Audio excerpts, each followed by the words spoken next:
Hola, gracias por unirte a nuestra reunión. El tema de hoy es salvación. Por favor, trae tu Biblia y dispón tu corazón para que aprendamos juntos. ¿Sabías que la palabra salvación aparece en el Nuevo Testamento unas 45 veces? ¿Pero te has detenido alguna vez a preguntarte lo que realmente significa? En su original griego, la palabra soteria se refiere a preservar, liberar o salvar. La Biblia enseña consistentemente que la salvación es la obra de Dios de principio a fin. Tiene como base la gracia, es decir, ese favor inmerecido que Él nos da para que podamos disfrutar de su amor y su perdón. No tiene que ver con nuestros propios méritos. Solamente tiene el fundamento en la obra expiatoria de Cristo. Aunque todo esto pareciera muy básico y obvio, es probable que 20 siglos de predicación de la obra redentora de Cristo no hayan sido suficientemente claros aún para que todos podamos entender lo que la salvación es. En resumen, el Evangelio se trata de la obra de Dios en Jesucristo para beneficio de la humanidad. Sin embargo, este mensaje se ha ido desviando y desvirtuando de su idea original. La predicación actual del Evangelio se centra más en las necesidades del hombre que en la obra de Dios por medio de Jesucristo. Pablo estaba muy consciente de esta problemática y este peligro potencial. Por eso, en su primera carta a los Corintios capítulo 15 y versos del 1 al 4 escribe: Ahora os hago saber, hermanos, el evangelio que les prediqué, el cual también recibieron, en el cual están firmes, por el cual son salvos. Esto es, si retienen la palabra que les prediqué, a no ser que hayan creído en vano, porque yo les entregué en primer lugar lo mismo que recibí, que Cristo murió por nuestros pecados conforme a las Escrituras, que fue sepultado y que resucitó al tercer día conforme a las Escrituras. Si puedes ver aquí, Pablo está haciendo un énfasis en el evangelio que les predicó. Está haciendo un énfasis en que ellos lo recibieron y también deben permanecer firmes para que puedan retener la palabra que les fue predicada. La esencia del evangelio es que las buenas noticias son que hay salvación, y salvación es un acto de reconciliación.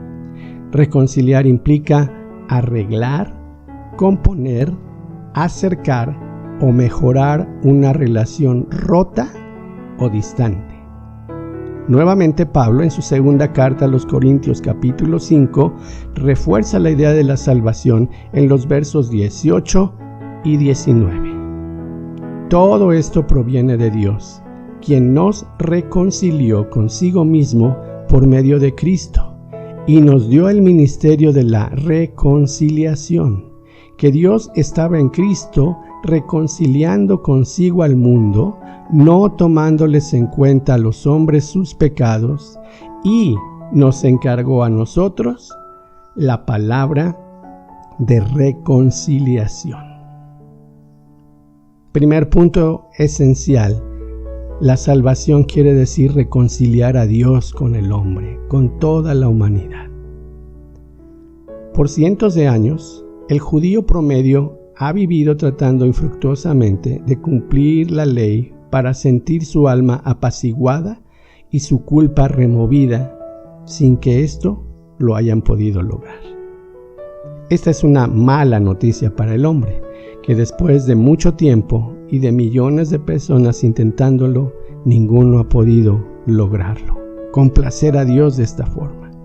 En Romanos capítulo 3, versos del 20 al 26, encontramos que el mensaje de Cristo comienza a cambiar esa realidad. Y pasamos de una mala noticia para el hombre a una buena noticia. El verso 21 dice: ahora, aparte de la ley, la justicia de Dios ha sido manifestada, atestiguada por la ley y los profetas.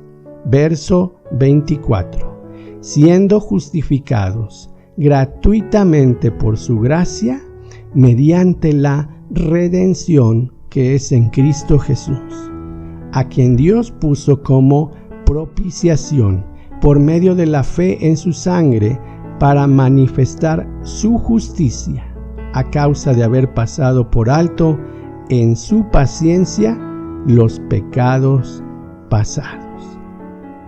Lo que Pablo está queriendo decir es que ahora en Cristo ha venido algo distinto, ha ocurrido algo diferente. La palabra que se traduce como justicia quiere decir que soy declarado justo sin que lo sea, simplemente porque el juez bueno me ha declarado sin culpa. Esta justificación es instantánea y no gradual. Esta justificación es imputada, no infundida. Es decir, es abonada a mi cuenta. Dios pone a mi favor puntos, por así decirlo, que Él me ha dado, que no son el resultado de mi esfuerzo, de mis penitencias, de mi capacidad personal para agradar a Dios. Es solo por fe y no por obras. Esa revelación no vino por medio de la ley, obviamente, sino por medio de la persona de Jesucristo. Y eso es lo que el mensaje de salvación del Evangelio proclama. Dios justifica al hombre pecador por medio de Jesucristo, no por los esfuerzos del hombre y sus buenas obras. Por lo tanto, el Evangelio me brinda esperanza. Una esperanza que no depende de mí y lo bien que lo haga, no depende de mis buenas obras y la abundancia de ellas, sino que más bien está fundamentado en la obra que Dios está haciendo en mí por medio de la persona de su Hijo para mi beneficio. La salvación es un regalo sumamente valioso que debe apreciarse profundamente. Este regalo de la salvación incluye lo que antes no teníamos: poder, sanidad y liberación del poder del pecado.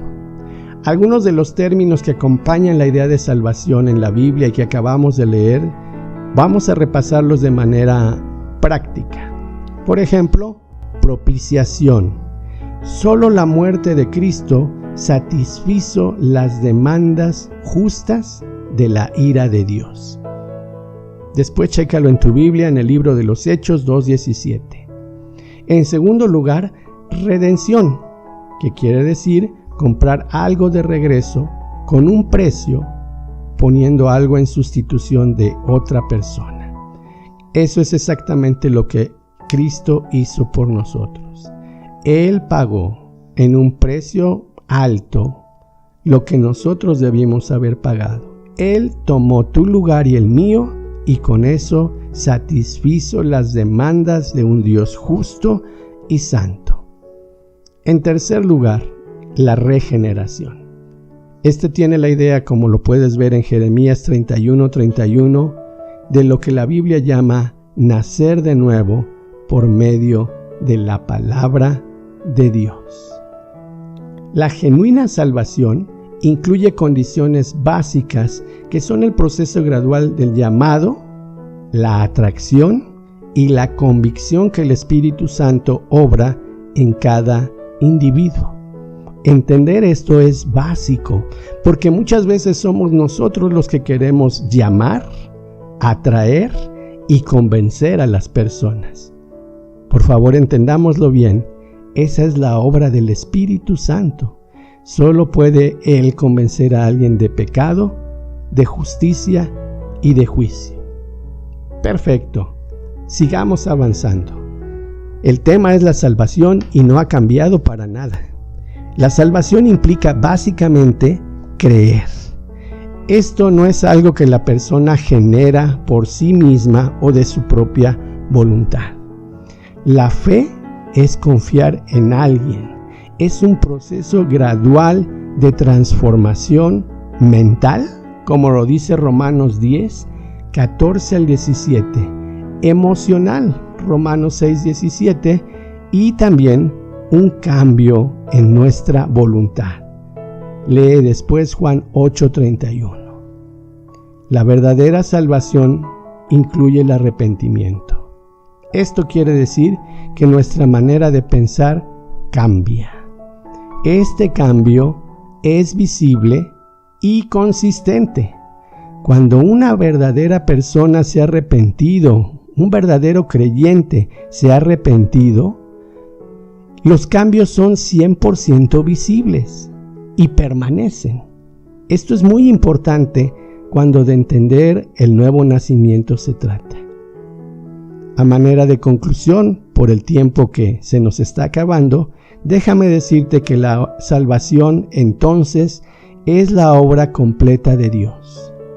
Él pone en nosotros el querer como el hacer. Él usa su Espíritu Santo para hablarnos, atraernos y convencernos. La persona salva, bíblicamente hablando, es la que ha nacido de nuevo. Su estatus jurídico, por así decirlo, es el siguiente. Dios no ve más a esa persona como enemigo, sino como a un hijo o a una hija. Esa persona ha sido justificada por gracia y no por sus esfuerzos personales.